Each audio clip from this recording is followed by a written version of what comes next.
लोग कहने लगते, बोले महाराज चाय पी लो, चाय पी लोगे तो नींद नहीं आएगी। हम कभी नहीं पीते, हमको कभी नींद नहीं आती, हमको 2-4 रात नहीं 10 रात आप लगातार जगाते रहो। ये तो सिर्फ एक बहाना है। बोले महाराज हम थोड़ी जड़ी बूटी ले लेते हैं ना तो थोड़ी हमारा ठीक रहता है, कुछ नहीं है।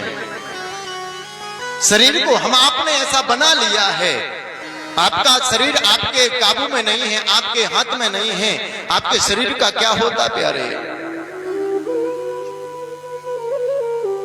महाराज कहते राजा का जो कर्तव्य है उन कर्तव्यों के बारे में बताया। दान धर्मान राज धर्मान मोक्ष धर्मान विभाग सहा स्त्री धर्मान भगवत धर्मान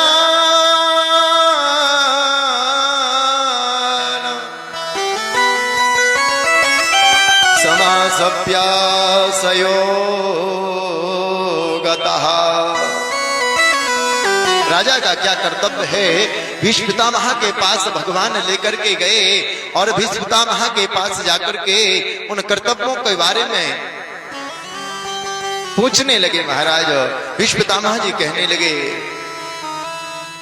ठाकुर जी सन्मुख खड़े हैं और महाराज जब सब कुछ पूछने के बाद भीष्म पितामह कहने लगे, प्रभु मेरी भी एक इच्छा है कि मैं अपने प्राणों को त्यागना चाहता हूं। और कहते भीष्म पितामह ने अपने प्राणों को त्याग किया। कहते देहांत काले तुम सामने हो, मुरली बजाते मन को रिझाते, गाते यही गीत तन नाथ त्यागो, गोविंद दामो धर्मात वेती। महाराज अंत समय में जब हम आपका अंत समय आता, मुखार बिंद में गंगा जल को त्याग किया और कहते महाराज गोविंद के चरणों में उनकी जो आत्म ज्योति है, महाराज ठाकुर जी के चरणों में समा गए। समय बीतता गया, भगवान द्वारकापुरी गए, अर्जुन को साथ में लेकर के गए। अर्जुन को साथ में लेकर के गए। 1-2 महीने नहीं 7 महीने निकल गए, लेकिन अर्जुन वापस नहीं आए। और महाराज यहाँ भी युधिष्ठिर आदि को चिंता होने लगी कि अर्जुन गए थे लेकिन वापस क्यों नहीं आए। महाराज जैसे ही देखा उसी समय कहते अर्जुन आए और अर्जुन को कहते महाराज देख करके पूछने लगे, गतः सप्ताधुना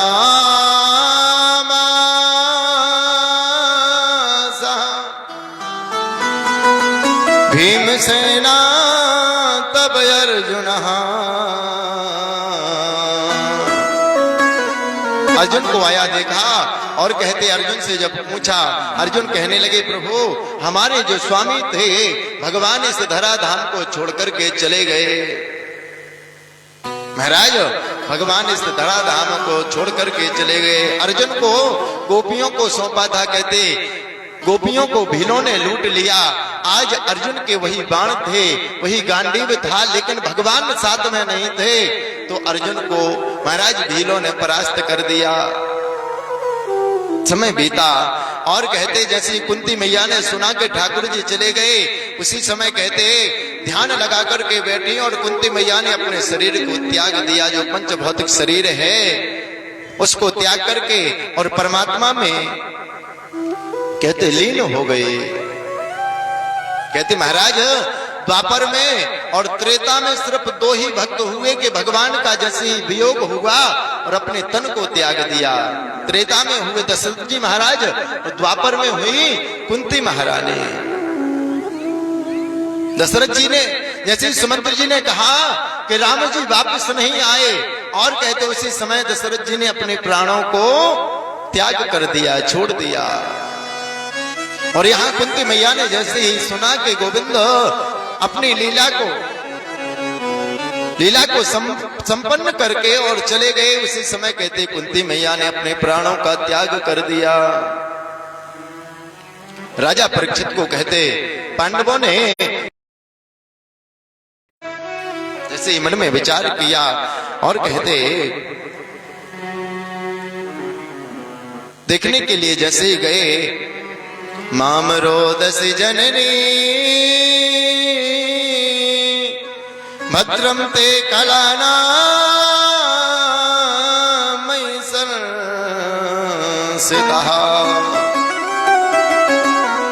महाराज एक गौ माता और एक बछड़ा आपस में बात करते जा रहे हैं। क्या बात करते? गौ माता से बछड़ा कहता है, मैया हमको लगता आप इसलिए रो रही हो क्योंकि आपके 3 पैर नहीं हैं।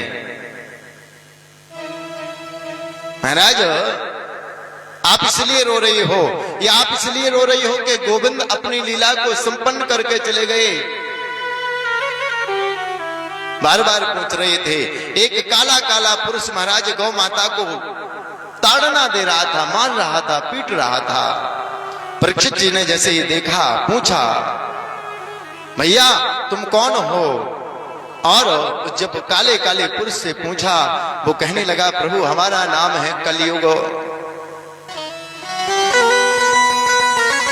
हमारा नाम है कलियुग, हम कली हैं। राजा परीक्षित ने तलवार को निकाल लिया, तुम्हारा साहस कैसे हुआ हमारे राज्य में प्रवेश करने का?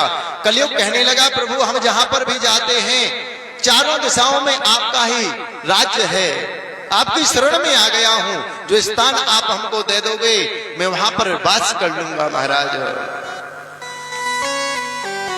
4 स्थान दिए। राजा परीक्षित ने पूछा, अच्छा भैया ये बताओ तुम्हारे अंदर गुण कितने हैं और अवगुण कितने हैं? कलियुग कहने लगा, महाराज हम अवगुणों के तो भंडार हैं, हमारे अंदर अवगुण ही अवगुण हैं। अवगुणों के हम क्या हैं? बोले भंडार हैं। बोले गुण? बोले गुण हमारे पास सिर्फ एक है। क्या कहता? इत्फलम नासिता तपिसा न योगे न समाधिना